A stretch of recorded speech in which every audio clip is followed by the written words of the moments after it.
time for the final word in sports all across the state.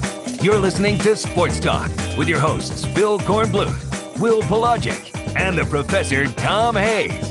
You've been waiting all day, so join the show now by calling 800-956-7266.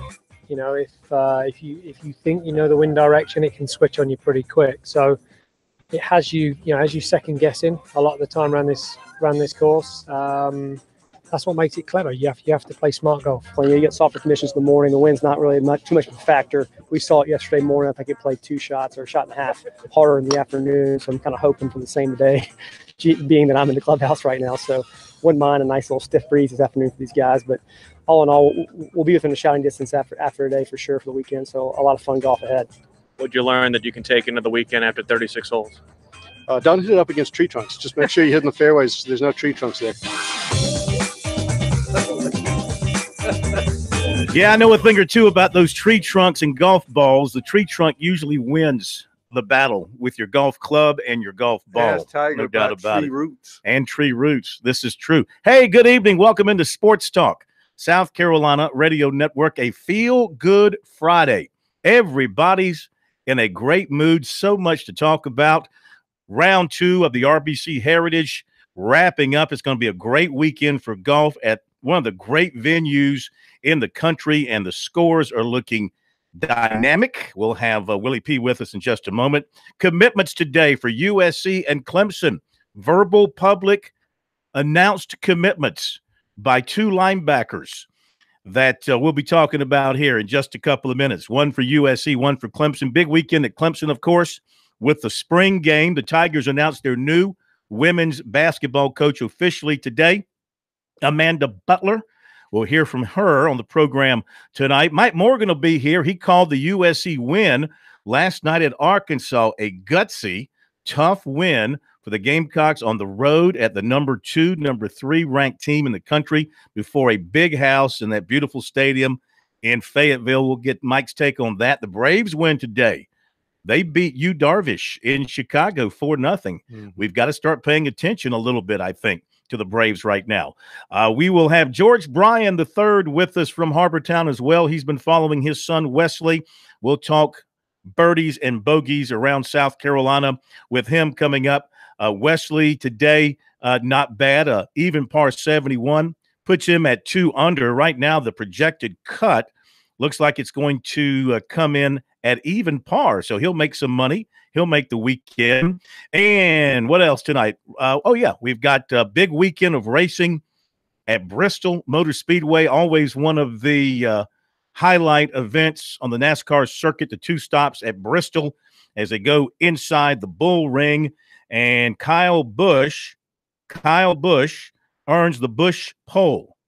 And his brother Kurt will start outside. So the Bushes are on the Busch pole at Bristol. We'll have the full Monty on NASCAR coming up. Let's go down to Harbortown. I wish I were there. This will not happen again in the foreseeable future. It will not be Willie P. It'll be P. Corn. What does Harbortown and Friday the 13th have in common? I have no idea. Probably nothing. A lot of good luck for golfers in some cases, Willie P., but some bad luck for others as well. Welcome in. Well, it's weird, Corn. Today, it really the order of the day centered around 2 golfers who made very successful charges to the top of the leaderboard in Siwoo Kim and Ian Poulter. Well, the American has spoiled the party as Bryson DeChambeau, with a 7-under 64, takes the 36-hole lead by his lonesome at 10 under par. He shot 68 yesterday, 64 today, 10 under par. He leads it. A very big group at 8 under par with Chesson Hadley, Brandt Snedeker, and Rory Sabatini, yesterday's leader. He had a 1 under. He shot himself a birdie on 18 to get to 8 under. Luke List also in that group. Not as good a day for the locals as has been over the course of this weekend. And, of course, Billy Haas is your low South Carolinian, or at least low man with South Carolina ties. He is at 7 under par for the tournament after shooting 5 under 66 today. Kevin Kisner had a nice finish, 5 under par for the tournament, 3 under today. Dustin Johnson, back-to-back 69s. He's 4 under for the tournament. Wesley Bryan, when it looked like he was right around the cut line, ended up making himself an even par day, 71 for him. He's at 2 under. He will make the weekend. Lucas Glover, 3 under par. He shot 65 today. William McGirt, 1 under for the day and 1 under for the tournament as well. Again, the cut line is right around even par. It is at even par is where it will be. Among those of local interest who do not make the cut, Sam Saunders and Scott Brown do not. They shot 74s each today. The Clemson amateur, Doc Redman, just makes the cut after shooting back-to-back 71s on his week. And Corn, the one thing that continues to be the theme is that the morning play has been where the scores have come, and the afternoon has been very rude to those, although a lot of the afternoon players really showed out a lot better today. When you think about DeChambeau, who shot off in the afternoon, Sabatini was able to kind of hold serve after shooting 64 yesterday and then 70 today in the afternoon. He was able to get himself in, and Billy Horschel also shooting in this afternoon at 69 for him. He's in a large group, tied for 8th, 3 back at 7 under, and really this course is going to be Saturday is going to be the real key day because of all the uncertainty on Sunday. They've had a whole bunch of different rumors about whether or not we'll have a Monday finish, whether they will probably play 3 at a time and go off early on Sunday because of the weather that's predicted in the afternoon. A lot of that rain that was forecast is now forecast mainly for afternoon and evening here in Hilton Head. And right now, DeChambeau, your leader at 10 under par. And again, a scrambling day for a lot of these players who continue to battle this very unique golf course. Well, looking at the numbers on DeChambeau today, Bryson DeChambeau apparently very good on the greens. Looking at his stats, hit the ball well off the tee. Just an overall good day. When you shoot 64, you have what do you have? 7 birdies and 8 pars, couple of bogeys in there. Looks like he had an eagle as well. So just an overall good day for him. It's good to see some of the in-state guys do well. Bill Haas, who of course went through that traumatic experience a couple of months ago with a horrendous what was it? It was a car accident. That took the life of a close friend of his. He's bouncing back from that with a 66. Kisner with a 68 looks good. Dustin Johnson, a pair of 69s. You know, he's lurking, right? You'd put him kind of in the lurking category. He's very much stalking the lead, I would say. Corn, he would have been 5 off the pace had it held at 9 under par without what DeChambeau did in the late afternoon here. And I think the biggest thing for Dustin is that he was able to kind of get himself righted early on. The unfortunate thing for him is he did drop a stroke right at 17 on the hole that basically borders the Calabogie Sound before you get to the finishing hole, the 18th hole with the lighthouse in the distance. But a couple of front nine birdies got himself going. He didn't take as much advantage of that front 9 though as he should have because of how tough the back 9 is playing this week. You're seeing a lot of guys struggling on the back 9, making up for it on the front 9. And right now, the way that this will play out rest of the week, with everybody having to start off at 1, you will have to do your work early in order to be in contention late. How about the old man, Lucas Glover, flashing something good out there today? A 65 for him, including 4 birdies on the backside, a birdie at 18, where he rolled in a nice putt of about 8 feet there. It's good to see him back once again as well, and maybe he'll be around on Sunday or even Monday in heavy contention. Well, the one thing that this golf course does reward is it does reward guys who stay in the fairway, who are able to, it's not necessarily a long course, so it's not necessarily something that's adept for heavy hitters, because there are a lot of holes on this course where you might not hit as long as you would off the tee. You have to lay up, especially on 9. As a course where a lot of guys try to drive the green, and sometimes that puts you in a tough position. But if you can get the ball in the fairway and you can get them on the greens, they will reward you. And I think that's the one thing. If you look at all the talk to on this week, and we have more to come in this afternoon and evening's program, is that they all say as long as you hit fairways and as long as you hit greens, there are scoring opportunities out there. All right, thank you. We'll get back to you in a little bit. I know you've got some interviews for us. Just looking at Lucas Glover's day, yeah, he was really sharp on the green today. His iron play must have been good. He left himself with some very makeable putts. Most of them inside of 10 feet, so he was really dialed into the to the pin, and he made those putts, and that helped him get to that 65. It's good to see him back up on the leaderboard. Okay, we'll talk about those committed linebackers, preview baseball, talk some NASCAR, and more when we come back.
Sports Talk is the sports talk show of Main Street, South Carolina. From the coast to the mountains, we cover it all.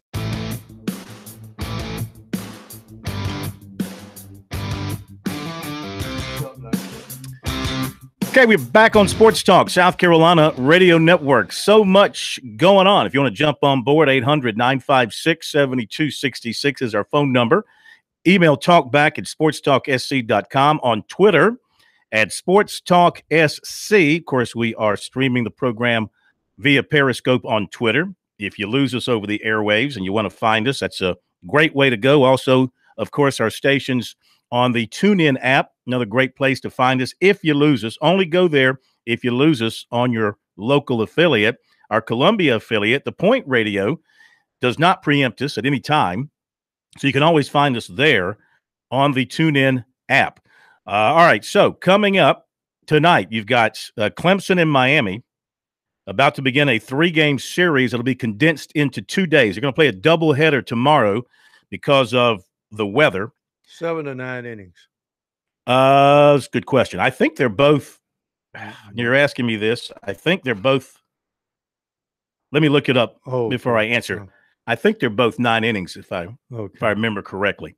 So we got that coming up at Clemson. Tonight, South Carolina goes for a series win against Arkansas. How big would that be for the Gamecocks? And they've got Aaron Hill going to the mound. And if his arm is good and sound and he gets back to his form, that'll be big for the Gamecocks. After winning last night, a great baseball game, a great college baseball game with a tremendous atmosphere, watching and listening to Mike Morgan call the game last night.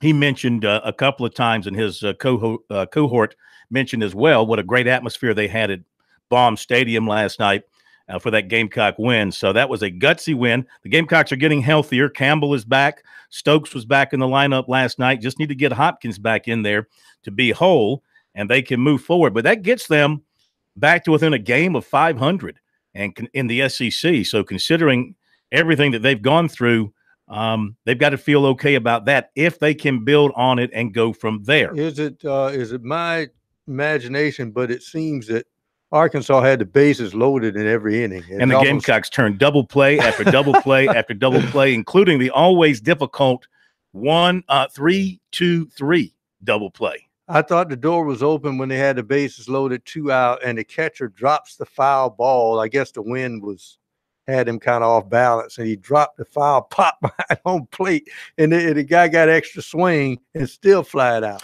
All right, let me get to the recruiting stuff. It's been an active day on that, and probably going to be, at least up Clemson way, a pretty active weekend with their spring game and the people they're having in for visits over the weekend. Some who might pull the trigger on a commitment, so we'll have to wait and see. But today, beginning with South Carolina, and this is where the saga begins, I guess you could say. This morning, linebacker Trey Wilkins out of Stone Mountain, Georgia, announced on his Twitter a commitment to South Carolina.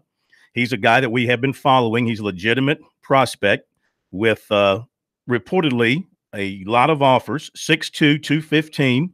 According to the folks at Stevenson High School at Stone Mountain, Georgia, he's a very fine prospect, SEC caliber linebacker, if you go by what their coaches tell you. And so this morning, he announced on his Twitter a commitment to South Carolina with the typical thank yous and things like that. And I also spoke with him this morning soon after that came out, and he confirmed the commitment to South Carolina. Then I put up, of course, the story on our website and sent our story out to other people about the commitments from Trey Wilkins. Well, you know, usually Will Muschamp will put up his Spurs up alert when he gets a commitment. Well, that was not forthcoming, which led, of course, to a lot of people speculating about the validity of this commitment to South Carolina. And in the world of Twitter, when people don't like what you're reporting or don't believe what you're reporting, it's not enough just to ask you a question. They got to come at you in attack mode. And so I had to deal with a lot of that earlier today, defending the information, which I really shouldn't have to. But yet, you know, you either respond to people on Twitter or you hide from it. And I prefer not to hide from it if it's a legitimate question about something. So spend a good part of the day responding to people, trying to be as professional and above board as possible. Sometimes that's not easy with some of the people you deal with. The bottom line here on this story is this. The kid went on Twitter and announced a commitment to USC. My job is to report what a kid announces or his high school coaches announce for him. I don't talk to college coaches about recruiting. You know, I'm not one of the insiders on the websites. Okay. They do that. They get their information from the coaches about recruiting, which, by the way, is illegal by the NCAA rule book, but that's a conversation for another day. They can walk that line as much as they want to as far as getting their schools in trouble. But I talk with the kids and I talk with the high school coaches. So this kid committed to South Carolina's defensive coordinator, Travaris Robinson, and his area recruiter, Brian McClendon, in a conversation with them last night. That the source I'm talking to close to him was also privy to and involved with. Now, why hasn't Muschamp sent out the confirming spurs up? Well, he apparently is holding off on that while waiting for a particular date because of some other linebackers that he has been talking to and telling them all that he wasn't taking any commitments until a particular date in May when he gets out and sees them in person and firms it up that way. So the situation is that the kid, in talking with the defensive coordinator and his area coach, felt good enough about things to go ahead and commit. What's happening internally there at South Carolina with all that, I don't know, and it's not my concern. The kid and people close to him, his coaches, feel like they had a committable offer and a committable situation, and thus he went forward. And so we'll see how that plays out. And also, in their mind, that's where it stands with them. And that's the story. I mean, that's the whole thing. And for the kid's sake, I hope that it works out in his best interest. Well, I read your story, and also, isn't this a kid from a high school that's been sort of had a connection with South Carolina? And the Wanham's from that high school? This is Stone Mountain Stevenson. I'd have to look and see. Mike Davis is from that high school. South Carolina's had a long connection with that high school, going back to Lorenzo Ward recruited that high school for a long time. BMAC, Brian McClendon, recruits that high school now for South Carolina. They've had a long connection with it. Yeah, I'm looking here. DJ Wanham is listed on the Gamecock roster. No, he's from Tucker. He's from Tucker. Well, why do I see Stone Mountain Stevenson? Oh, you know what? Wait a minute. His brother's from Tucker. Okay. Yeah, I think DJ went to Stevenson. Yeah, okay. And I think the brother started out at Stevenson, may have transferred to Tucker or something like that. Yeah. Now, as far as Clemson is concerned, Brighton Constantine committed this afternoon. He's the linebacker we told you about earlier in the week from Baton Rouge, Louisiana, and he committed to Clemson while on a visit there today. He's there for the spring game weekend, and at first he was going to wait until Sunday after the visit to do it, but decided to go ahead and make his commitment today. And just like Trey Wilkins, he puts it on Twitter with his thank yous and with his edits.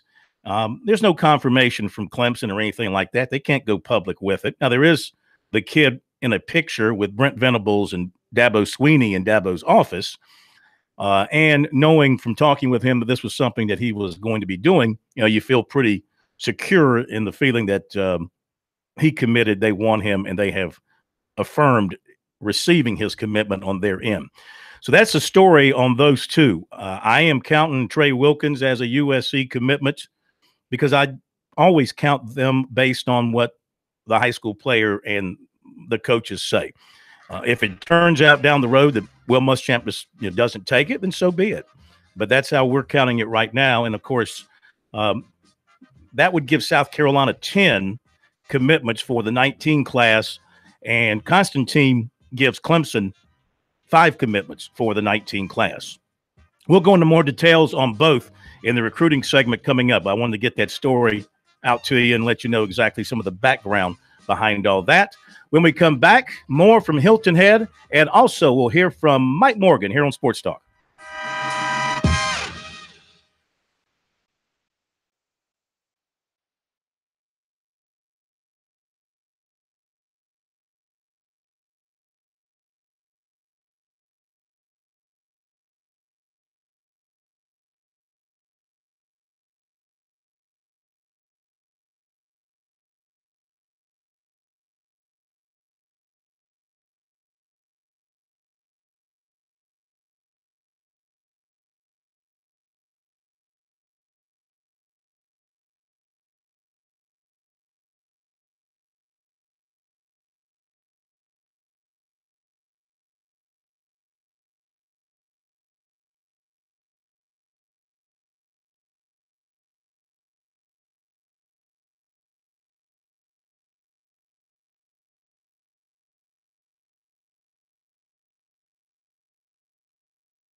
Well, the USC-Arkansas game tonight, we're just finding out, has been postponed because of severe weather in the Fayetteville area. They will play 2 7-inning games tomorrow at noon Central Time, 1 o'clock Eastern Time. Second game will begin 40 minutes after the completion of Game 1. So they'll play 2 7-inning games. That's the SEC rule.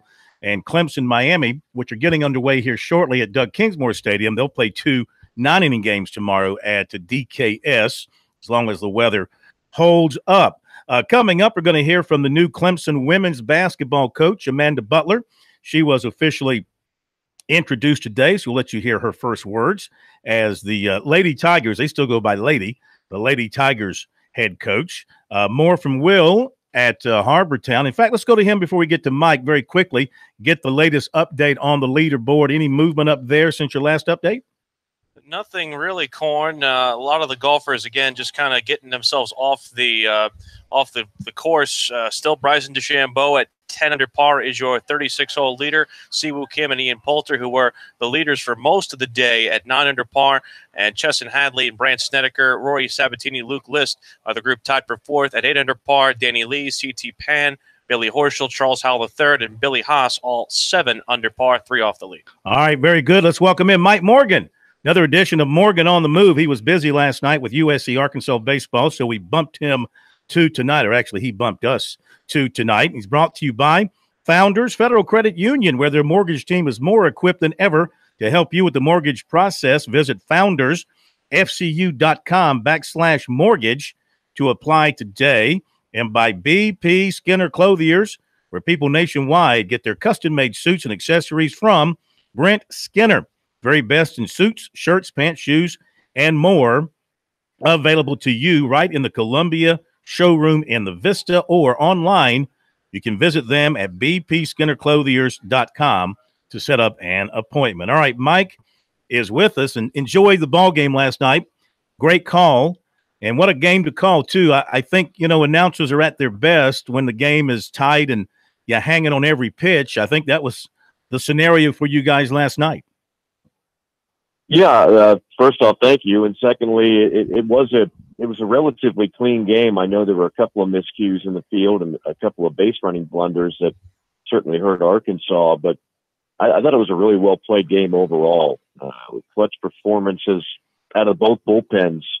Really, I thought what the game came down to, obviously the timely hitting, the home run by Cortez, which stood up. I don't think anybody at that point thought the final score would be 3-2, but it turned out that way thanks to Bridges and Demurius bringing their A game to the table. And then, Arkansas 4 times goes up with the bases loaded, and 4 times Gamecock pitching able to not surrender a hit or a base runner in that spot, and then turning 3 double plays defensively. You add those two scenarios to the table, and that's championship baseball. That's what Carolina played last night, defeated a guy in Blaine Knight who's going to be a first-round draft pick, who hadn't lost a game all season long, and his team hadn't lost a game that he started all season long, and they chased him out of the game after 4 innings. So I would say maybe top to bottom, you've seen this team more than I have. That's just, considering the competition and the venue, that's as good of a game as Mark Kingston's club has played all year.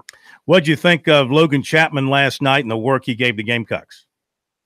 I thought he was pretty good. I mean, I knew the thing we were looking for coming in was he, like a lot of other Gamecock pitchers, has been plagued by walks. And again, you're dealing with a freshman. You're going out there in front of 7,000 fans against one of the most lethal lineups in college baseball. So if there was going to be a time where he would maybe be a little skittish about throwing the ball over the plate, that would have been the scenario. But he didn't really scuffle that much. I mean, I know he walked a couple, but it's not as if he was completely out of the strike zone, and he avoided giving up the big hit during his time. I don't think anybody envisioned him going 7-8 innings in that scenario, but he gave them 4 good innings, and then again the bullpen was outstanding. If that bullpen can pitch the way they did last night, if those 2 guys can do it, and sometimes it's really all you need in college baseball is just two aces out of the pen, much like you had Webb and Price, and we all know how important they were back in the day. That's a really good 1-2 punch that Coach Kingston has to work with the rest of the way. What were your thoughts on the shrewdness of the move, Mike, just because of the fact that they take what is their best starter and move him to the second game of the series? I know a lot of that had to do with the tendonitis in his shoulder, but to me, it seems it sets up well for them the rest of the way, the fact that they could steal this first game with their two best pitchers still yet to come. Yeah, I thought it was a pretty risky move, to be honest with you. As you mentioned, there's a little bit of soreness in the shoulder, but I would wager that if this was in the postseason, for example, Adam Hill would have pitched, and that move would not have been made. And if you roll the dice like that and you get blasted in game one, obviously you get second guessed, and any coach will tell you the most important game of these 3-game series is always that first one to try to get off on a positive note. But now it works out, and you're really in the driver's seat to pull off what would be a huge series win on the road, because you still have your top 2 pitchers ready to go. And with this rain out today, that gives Bridges and Demurius an extra day to rest to be ready to go on what would be tomorrow on Saturday. So far, everything has turned out pretty well for Mark Kingston and this Carolina team in this series. I guess the book on Cortez, now that this is his second year, the young man is a slow starter. Apparently started slow his freshman year, started slow this year, but he looked like he was barreling up the ball last night. Well, it was. I mean, look, the opposite field home run just gives you an idea what kind of power you have. That's a pitch that a lot of guys, first of all, try to pull. Secondly, if they do go to the opposite field, they don't have the kind of power to knock it out of the ballpark. But as we know, I mean, he's a special power hitter when he's seeing the ball well and he gets the barrel of the bat on it. For whatever reason, he has started off slowly the last 2 years. And, I mean, he's a much better hitter than the 220-something average he came in the game with. I think he's now up around 250 with performance last night. But look, I when I look at this team now, and I've had them 3 straight games going back to the Kentucky series a week ago, now that their lineup is almost all the way healthy, I don't worry about them scoring runs. I think this is a Gamecock team that will be able to compete offensively the rest of the year in the league. Pitching to me is still going to be a question mark, but I think top to bottom that lineup, is it Arkansas? No. Is it Florida? No. Is it Ole Miss? Maybe not, but I think it's right there in the middle, and certainly good enough to be formidable and score runs against SEC pitching. Talking with Mike Morgan on the move here on Sports Talk. So it was interesting listening to you and your cohort calling the game last night, and it was in the later innings, and Arkansas was in the field, and the pitcher twice did not deliver the pitch prior to the pitch clock expiring. And you guys were, A, amazed that the SEC didn't enforce it, and B, amazed that nobody in the South Carolina dugout caught it. Yeah, I was certainly amazed that the umpiring crew watched that go down twice. It's almost as if they were shocked by it because it never comes into play. I've said since the start that the 20-second pitch clock overall is one of the most meaningless, what was intended to be a radical rule change things, because the game doesn't slow down usually when there's nobody on base. The game slows down. The problem is when pitchers had to work with guys on base, and that's when the pitch clock is null and void. We don't use it.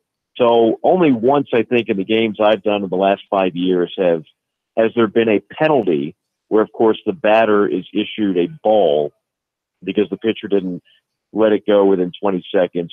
Yeah, I was surprised the umpires missed it not once but twice, and obviously nothing was said that was worth changing it out of the dugout. So they let it go. It's not a huge deal, but still something that we noticed. All right, you're heading to where? Baton Rouge this weekend?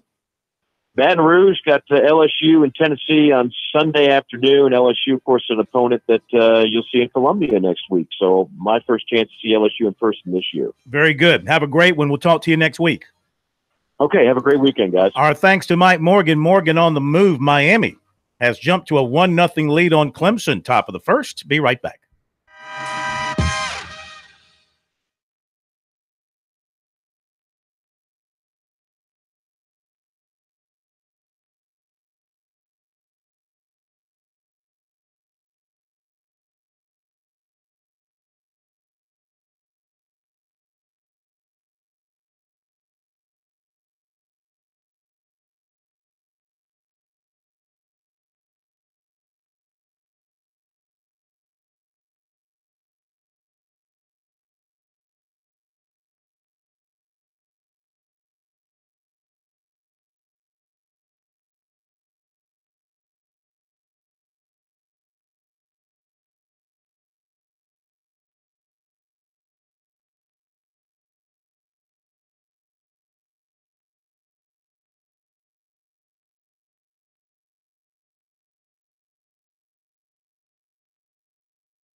These guys, they never sleep. Check them out on the web at SportsTalkSC.com. Now, more of Sports Talk on the South Carolina Radio Network. Welcome back to the RBC Heritage here in Hilton Head. Will Pelagic here with you on Sports Talk, South Carolina Radio Network. The Clemson Tigers currently trailing Miami 2-0 in their game being played at Doug Kingsmore Stadium as they open up that series. They'll play 2 tomorrow to conclude things there. Things are concluded for the day here in Harbortown.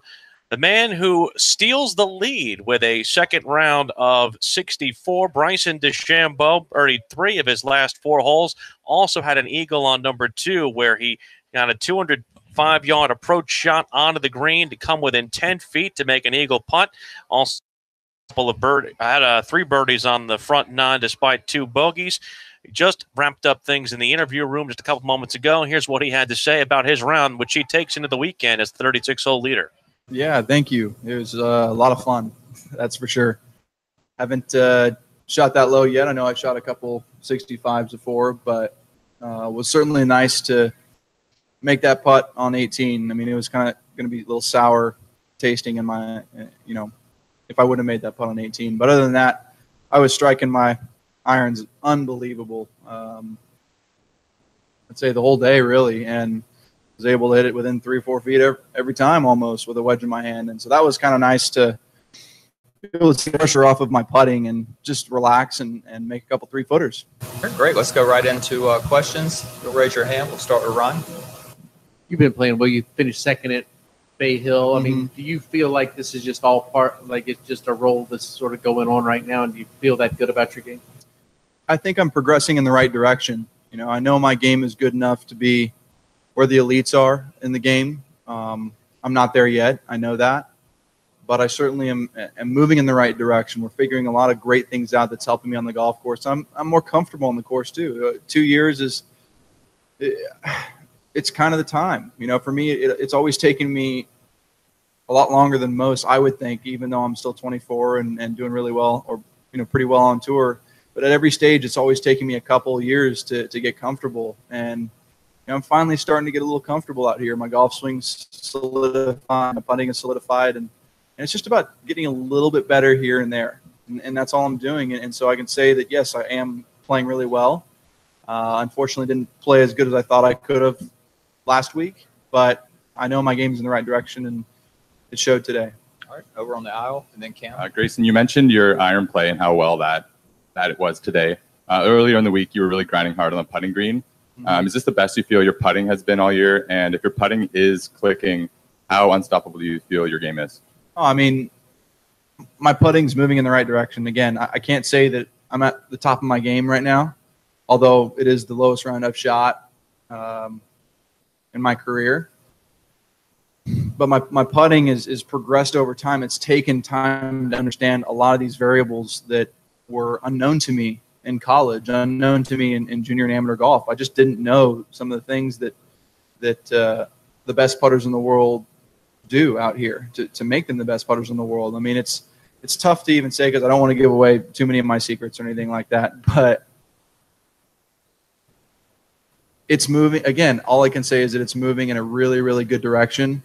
And each time it fails, I'm correcting it, which is a great thing to do. Every for me, in every situation, it's always been whenever I start going off the track, the quicker I can get myself back on the track, the more confident I can become and obviously play. And that's with anybody. But for me, it's been a struggle to keep on the track. And when I've gotten off for quite a while. And so it's just been a big ebb and flow. And so it's not just starting to smooth out. And that's what my putting is doing. It's just starting to smooth out and doing a lot better. Those with long memories with Bryson DeChambeau will remember he played his first professional tournament here in Hilton Head 2 years ago. He finished tied for 4th that year. That was 1 week after he was low amateur at the Masters. He turned pro in Hilton Head just the next week. He, of course, leads the 36-hole, at least after 36 holes, at 10 under par. Siwoo Kim, Ian Poulter behind him at 9 under par. Chesson Hadley, Brant Snedeker, Rory Sabatini, Luke List are at 8 under par. Among the locals, again, Billy Haas in a group tied for 8th at 7 under par, 3 back of the lead. Kevin Kisner at -5, Dustin Johnson -4, Lucas Glover -3. Wesley Bryan is 2 under after shooting an even par 71 on the day. To Korn and today's recruiting report. Yes, indeedy, which is always under par. I'm going to suggest that this particular recruiting report's got a bunch of eagles, couple of double eagles on there, and a hole-in-one. So we're about 15, 16 under par after 2 days here on the recruiting report. Notice the connection there with the golf official score. Yeah, yeah. I can't confirm that with the official score. And no cheating involved in this particular round of golf. Okay. Fix your divots. Just fix your divots. Let's go to recruiting. As we mentioned at the outset, linebacker Trey Wilkins, he announced a commitment to USC today out of Stone Mountain, Georgia. He said he contacted recruiters Travaris Robinson and Brian McClendon last night, gave them the news, and hopes to be talking with Will Muschamp soon. He said there's a lot of reasons. He said the best reasons are it's close to home, and he feels like he'll be a great fit. And he said they want him at middle linebacker. His offer list also includes Georgia, Ohio State, North Carolina, Tennessee, Florida, Auburn, Alabama, and others. He was in on 80 tackles and 11 sacks.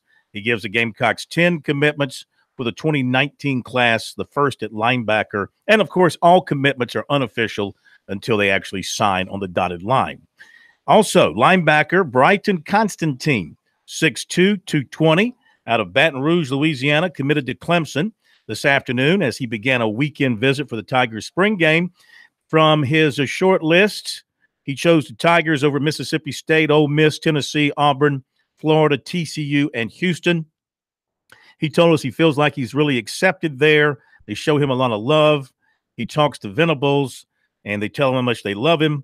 They like how he carries himself, how he acts, and that makes him feel like they're focused on him not just as a football player, but as a person. Last season, 104 tackles, 23 tackles for loss, and 6 sacks. And he thinks he's a good fit for Clemson's defense. He's the 5th commitment for the Tigers. Running back Chez Malusi, Naples, Florida, was at Clemson Monday. Tigers have been talking with him for a while. They had not offered, and then they offered after his visit on Monday. Of course, he was appreciative of that. Loved the visit, loved the facilities, really likes the coaches, likes what they do on Offense Pro. In high school, his high school runs the veer, the good old-fashioned veer. He lines up in a 3-point stance in the backfield. Okay, hadn't heard the veer since Joe Morrison. Mm-hmm. So he likes what Clemson does with their running backs, especially how they get the ball to him in space and catch the ball out of the backfield. That was his first visit to Clemson. He's also been to Miami and Notre Dame. Those 3 are standing out to him the most right now. Also, USC. USC offered early in the process. He said he had a good relationship with Coach Bentley, keeps in touch with him, texts him almost every day. He's not been to USC, but he wants to get there the next time he returns to the state. He'd like to make his decision before his season, possibly this spring or summer. He's not yet determined if he'll graduate or sign early. He rushed for 1,500 yards and 19 touchdowns last year, averaging 9 yards per carry. Linebacker Keith McGuire of Malvern, Pennsylvania, will be at Clemson for the spring game tomorrow. He had planned to visit earlier this month, but had to postpone that. He said he really likes Clemson. He thinks they're on good terms. Says he's just looking to see more of what it's like there, get a really good feel for the school. He visited Alabama and Ohio State earlier in the month, hopes to make a decision this summer. Quarterback John Rice Plumlee, Hattiesburg, Mississippi. He's in touch with Clemson via text. Quarterback's coach Brandon Streeter plans to come watch him throw this spring.